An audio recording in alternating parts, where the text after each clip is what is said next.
രാം നാരായൺ റാം. നമ്മുടെ രാജ്യത്തെ ഭരണഘടനയിൽ നാം എല്ലാവരും കുടുങ്ങിക്കൊണ്ടിരിക്കുന്നു. അതിൽ നിന്ന് പുറത്തേക്ക് വരേണ്ട സമയമാണിത്. എല്ലാവരും ഒരുമിച്ച് ഭാവിയെക്കുറിച്ച് ആലോചിച്ചില്ലെങ്കിൽ എന്തായിരിക്കും?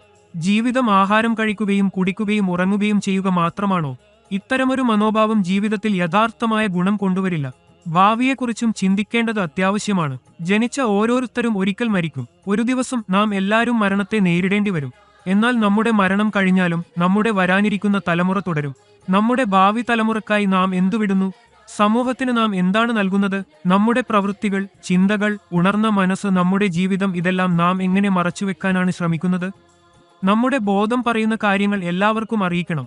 ആളുകൾ ചിന്തിക്കാൻ പ്രേരിപ്പിക്കപ്പെടണം. കാരണം കഠിനമായ കാലങ്ങൾ വരികയാണ്.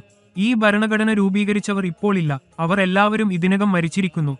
ഈ ഭരണഘടന രൂപപ്പെടുത്തിയപ്പോൾ വ്യക്തിഗത ഉടമസ്ഥാവകാശങ്ങൾ ഉറപ്പുവരുത്തുന്നതിന് രൂപപ്പെടുത്തിയതായിരുന്നു. ഇന്നും ഈ വ്യക്തിഗത ഉടമസ്ഥാവകാശ ആശയം അതേപടി തുടരുകയാണ്. ഈ ആശയം ഭൂമിയിൽ നിന്ന് ഇല്ലാതാക്കണം.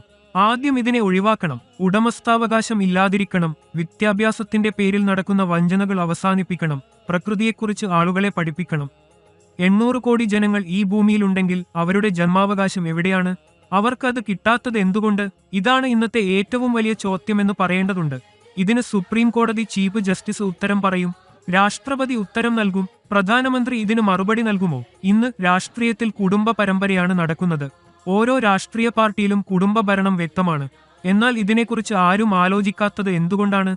നമുക്ക് ലഭിച്ച എല്ലാ വിശേഷങ്ങളുമാണ് പ്രകൃതിയിലൂടെ ലഭിച്ചത്. ഏതൊരു മനുഷ്യനും നമ്മെ ഒന്നും നൽകിയിട്ടില്ല. നാം പ്രകൃതിയുടെ മക്കളാണ്. പ്രകൃതിയാണ് എല്ലാം സൃഷ്ടിക്കുകയും നൽകുകയും ചെയ്തത്. എന്നാൽ നാം ജനിച്ച നിമിഷം മുതൽ തന്നെ മനുഷ്യൻ സൃഷ്ടിച്ച മതങ്ങൾ നമ്മിലേക്ക് തോന്നിച്ചിരിക്കുന്നു. എന്തുകൊണ്ട് ഇങ്ങനെയൊക്കെ സംഭവിക്കുന്നു? മനുഷ്യർ അനവധി വ്യത്യസ്ത മതങ്ങൾ സൃഷ്ടിച്ച് എല്ലാവരെയും തമ്മിൽ വിഭജിച്ചു. ഓരോ വ്യക്തിയും മതത്തിന്റെ ആചാരങ്ങളിൽ കുടുങ്ങി സ്വന്തം സ്വാർത്ഥത മാത്രം നോക്കുന്നു.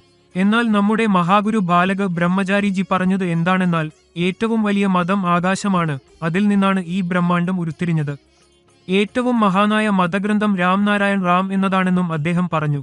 ഈ ഗ്രന്ഥത്തിലെ ഓരോ താളുകളും ബ്രഹ്മാണ്ടത്തിൽ പരന്ന നക്ഷത്രങ്ങളും ഗ്രഹങ്ങളുമാണ്. ഈ ഭൂമിയിലെ 800 കോടി ജനങ്ങളുടെ ശരീരങ്ങൾ ഈ ദിവ്യഗ്രന്ഥമായ രാം നാരായൺ റാം എന്നതിൽ നിന്നാണ് രൂപപ്പെട്ടിരിക്കുന്നത്.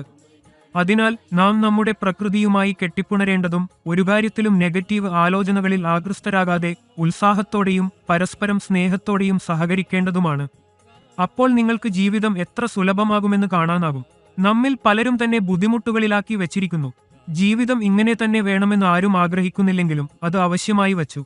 രാം നാരായൺ റാം നിങ്ങളുടെ ബുദ്ധിമുട്ടുകൾ നിറഞ്ഞ ജീവിതത്തെ ശരിയായ ദിശയിലേക്ക് നയിക്കുന്നു. ഒരാൾ രാം നാരായൺ റാം എന്നതുമായി ബന്ധപ്പെടുമ്പോൾ ജീവിതം പുതിയ കാഴ്ചപ്പാടുകൾ നേടുന്നു. ഈ പുതിയ കാഴ്ചപ്പാട് ഞങ്ങളെ പുതിയ ഉണർവോടെ നിറയ്ക്കുന്നു. രാം നാരായൺ റാം.